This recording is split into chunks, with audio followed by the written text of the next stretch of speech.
The Empty Man. Spoiler ahead, watch out and take care. Someday, Paul and his friends go hiking on a mountain in Bhutan. Standing at the top of a mountain, they are amazed by the breathtaking scenery. Paul hears a strange voice that sounds like howling, and some musical instrument performance. However, nobody can hear it except for Paul. Paul is curious, so he follows the voice, but suddenly falls into a crevice. The rest are scared and want to rescue him, but it's remote, and they can't call in a rescue. So the male friend Angry Mustache decides to go down with a rope to save Paul. When reaching the bottom, he finds Paul sitting on the ground in a catatonic state. In front of him, there is a strange huge skeleton that has 8 arms and hands. It doesn't look like a human skeleton. Before Angry Mustache can help him up, Paul whispers, "Don't touch me or you will die." Angry Mustache doesn't understand but still drags Paul out of the crevice and walks down the mountain with the others. Right then, the snowstorm hits and the temperature drops massively halfway the journey. They come to an empty house later and have a break, sheltering from the storm. There is no injury on Paul's body, but he seems to have lost consciousness.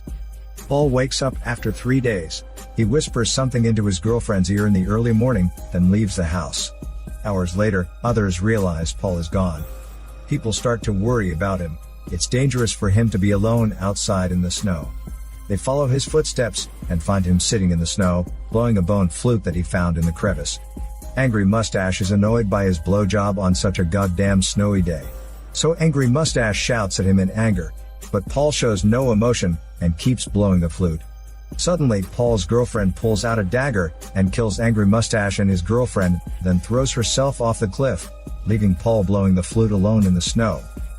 In 2018, James suffers from depression after his wife and son died in a car accident, and he has to live on pills to ease the pain. He quit his job in the police force and works at a hardware store, selling some cam gears and hormone sprays. His days are monotonous and lifeless, passing him by. One day, his neighbor's daughter Amanda has a chat with him. She has been depressed as she lost her father. She even tried to kill herself, but she has found a way to make peace. Through meditation, positive thinking, her life has changed completely. She believes that people are capable of manifesting their thoughts into reality. James doesn't understand or believe what she is saying. The next morning, a call wakes James up. It is his neighbor.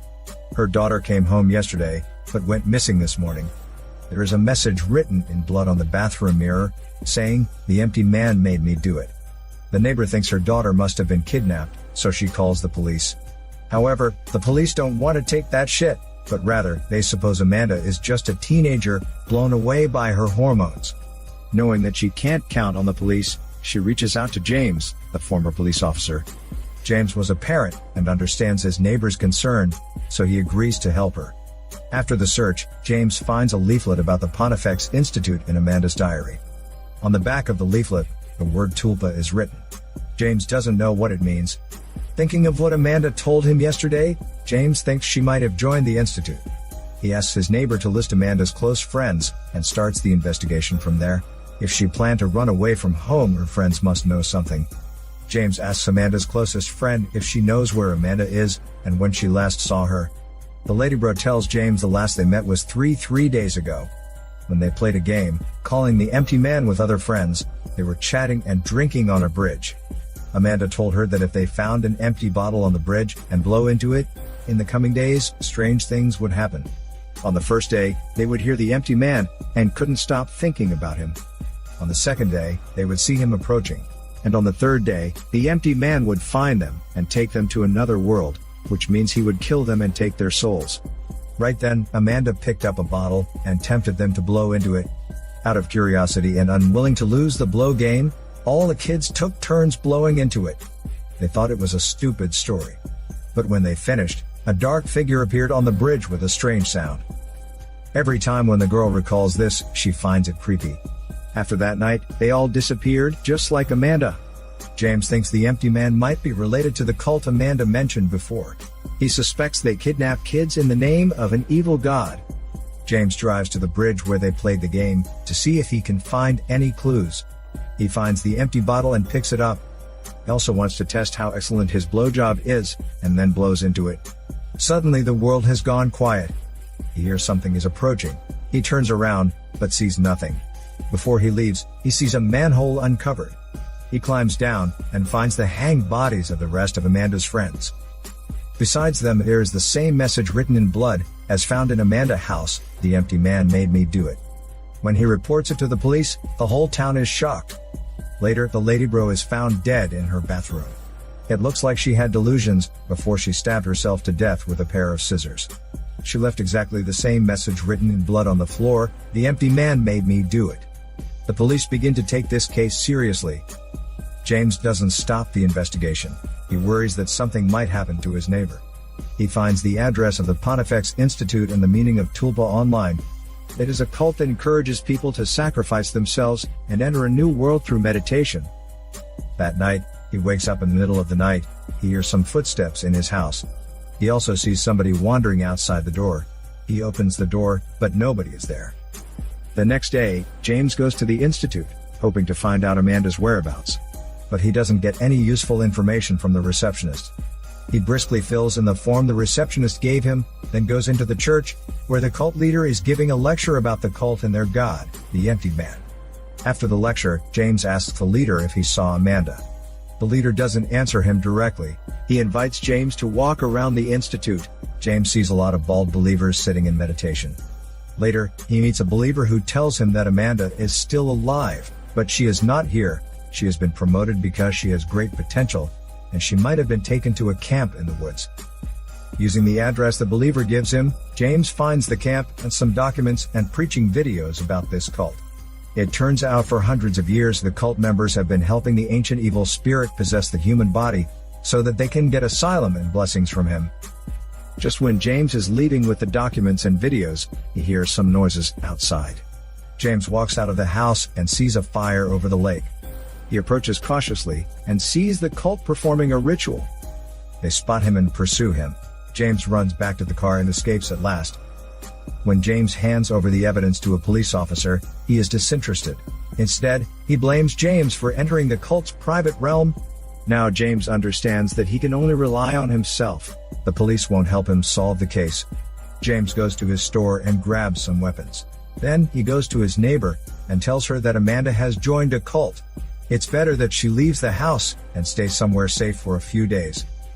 James slips into the cult's library, where he is astonished to find lots of information about himself, including his date of birth, work experience, a birthday coupon he used in a restaurant, and even prescriptions from the hospital. He also sees some nude photos of him, which he has no memory of at all. To get more clues, he follows a group of followers and observes them. He notes that they visit a patient in secret at a hospital each day. James guesses maybe they are visiting the leader. So he goes to the hospital with a gun, where he finds Amanda taking care of a sick man. James is so excited that he calls his neighbor immediately to tell her he has found Amanda. But much to his shock, a neighbor has no idea who Amanda and James are. Amanda tells James the man in the bed is Paul, who fell into the crevice years ago. The strange skeleton Paul saw in the crevice is the empty man. Although he is long dead, he can still control weak-willed people. He possesses their bodies and communicates with his followers. In other words, Paul is now a human vessel for the empty man. However, Paul is weakening and dying. The follower needs to find a new vessel for the empty man. This time they make one according to the empty man's instruction. The person selected needs to have a hormone-strong and healthy body, and must be full of hatred towards the world, so that the empty man can possess him fully for long. It turns out James has exactly the hormone-strong body, the perfect replacement for Paul. But the problem is he has a steady mind. The empty man can't penetrate his mind and control him. So the followers fabricate fake memories and implant them into his mind. They make James believe that his wife and son died in a car accident. To make him feel guilty and suffer more depression, they also make him believe that he was having an affair with his neighbor when the accident happened. Right now, James is full of false memories, and he can't tell what is real and what is not. That also explains why he can't remember when he took the nude pictures, and why the cult has all of his information. Due to all those strikes, James almost loses himself and collapses mentally. He tries hard to struggle against the demon, but to no avail. The empty man takes the chance to enter his body through the mouth and possesses him finally. Shortly after, James shows his stolid face and shoots Paul. The followers all bow to James, who is now the new empty man. This is Daniel CC Movie Channel. Peace out.